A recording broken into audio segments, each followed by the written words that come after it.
is Random Precision and welcome to my burrow tutorial series.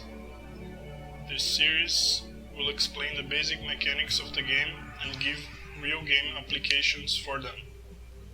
Unless stated as a personal opinion, everything will be the product of extensive testing and real game experiences.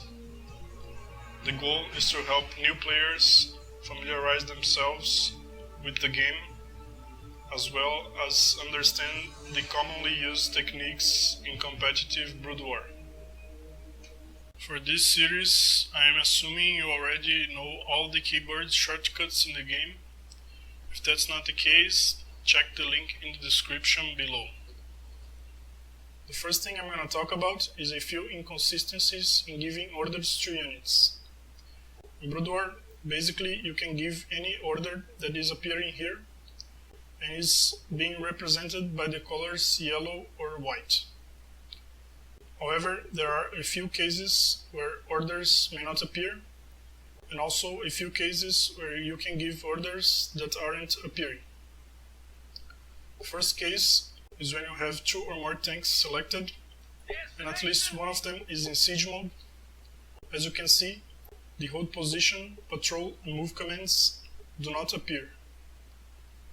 You can still tell units to move by right-clicking. However, they may move slightly more or less than you want to.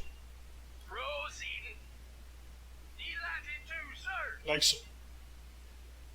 The hold position or patrol problem can be solved by selecting any other units together. However, the movement inconsistencies still happen. Pay attention as well that if you give any move commands to the unsieged tanks while you have siege tanks selected, any particular order that was given to the siege tanks will be reset. This also happens if you give them an attack move command to a unit or building outside their range, even if you do not have any unsieged tanks selected with them. This can happen in a real game when you are trying to snipe a specific unit or building with your siege tanks while moving your unsieged tanks to a better position. For example, if I was trying to kill this nexus with my siege tank and at the same time move my unsieged tank to a 4 position, if I don't pay attention and end up selecting both tanks, the move command will reset the attack command that I gave to the siege tank, and he will stop shooting the nexus and start shooting the pylon since it is closer to him. Yes, sir. Proceed. Identify target. Delighted to, sir. Like so. The second case is when you have burrowed units selected alongside unburrowed ones. In this case, the inconsistency is even more extreme because the game doesn't give you any options. You can give the units attack or move commands by right-clicking, although, similarly to the tank situation, the movement will not be precise. This can be solved by selecting any air unit together, like so. Pay attention that similarly to the tank situation, if you give a burrowed lurker an attack command, and then you give the unburrowed units any order, the attack command will be reset. The next case is when trying to tell workers to hold position or patrol. As you can see, because I have only workers selected, I do not have the option to hold position or patrol, but they are able to perform those actions. The solution to this is to select any other unit with them, like so. This is mostly used in real matches to block choke points like ramps or small gaps in between buildings to help hold early aggressive pushes from your opponent. Another case related to workers happens when you are building something and you decide you need the worker to do something else. In this case, the actions will not appear until you select the worker again. Like so.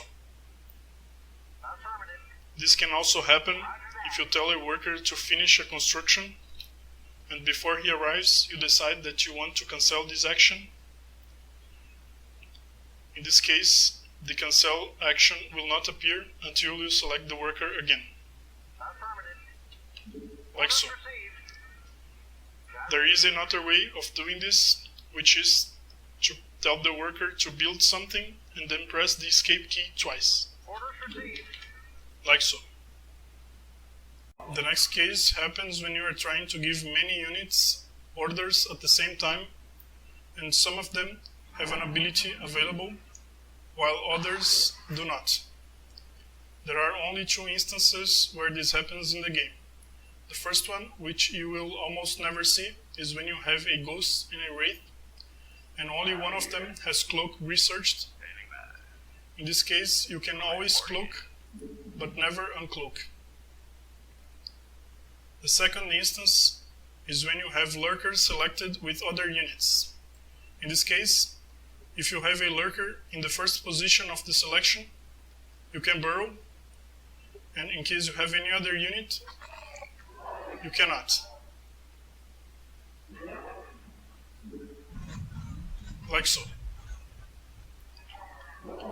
To understand how this happens, basically the game only checks the first position to see if the ability is available.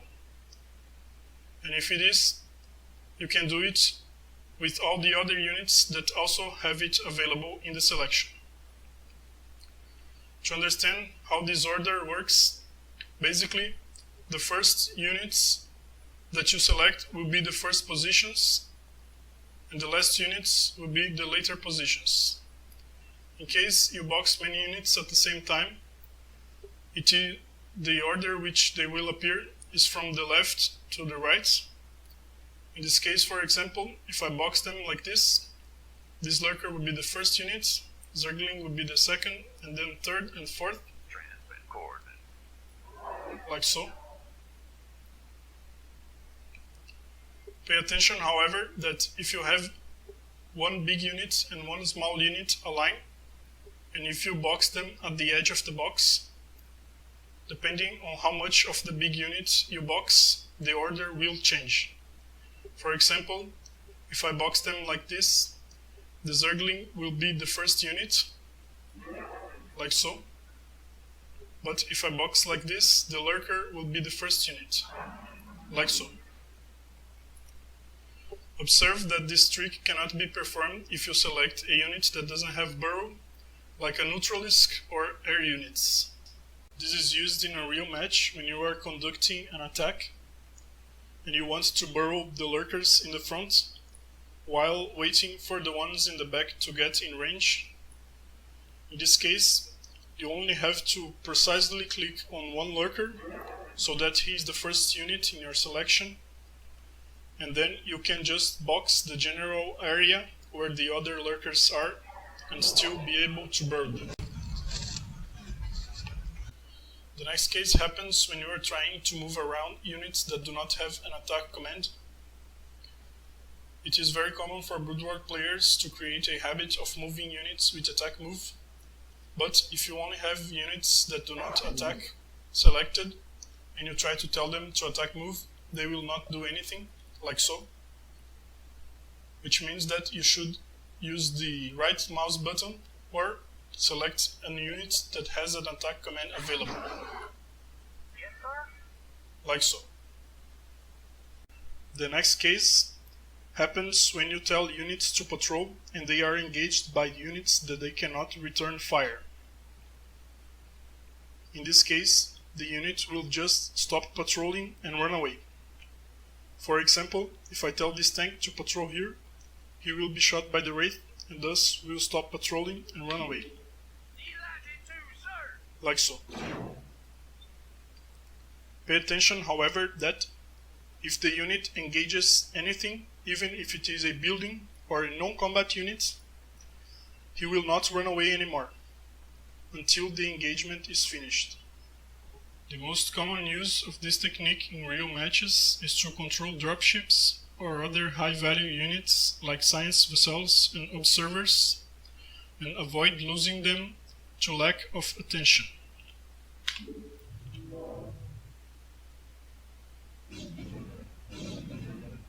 Like so. The next case happens when you try to tell lurkers to hold position. As you can see, by selecting only burrowed lurkers, I do not have the option to hold position, but if I select any air unit together, the option appears. Telling them to hold position, however, will make them fire inconsistently. Like so.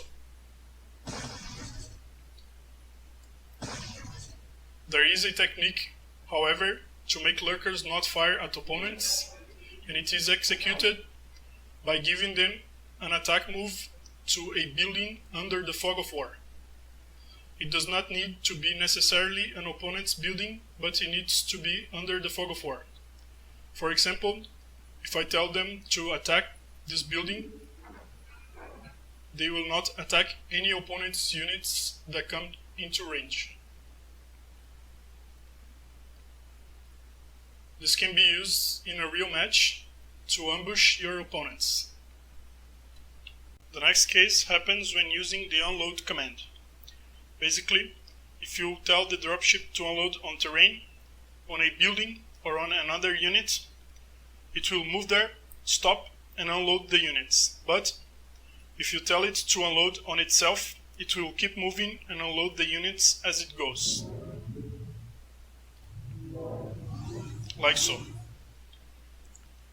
Pay attention that even if the target unit is moving, the location for the drop will be the location that you clicked.